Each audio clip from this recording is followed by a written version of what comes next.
Ayan, magandang umaga pala sa inyo mga kapango. Ayan nga pala, magluluto nga pala tayo ng sinigang na baboy. Ayan nga pala, labanos ang pagkahaba-haba, puting-puti ang aking binabalitan. Ay kinaman na ang pagkabilis-bilis na yan. Labo-labo na yan oh. Kitang-kita nyo naman mga kapango oh. Ingat-ingat lang baka mahiwa. At syempre napakasarap niyan mga kapango, lalo na kapag medyo malamig ang panahon. So ayan, ginayat-gayat ko ng so sinunod ko nga pala dyan ng isang masarap na okra. Ayan mga kapango, binabalatan ko ng okra. Hinihiwi ako pala. Ayan na.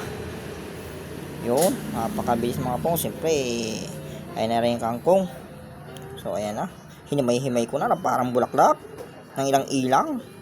So ayan, napakabilis. Last minute. Ayan mga kapango, ang mga masarap na ulam ngayon tanghalian. Siyempre, rest day luto mga kapanguan. Paki-follow at like and share na lang din po. Salamat, maraming salamat sa inyo mga kapango.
So ayan na nga mga kapango, luto ng sinigang na baboy. Ayan, maya maya lang at kakain na.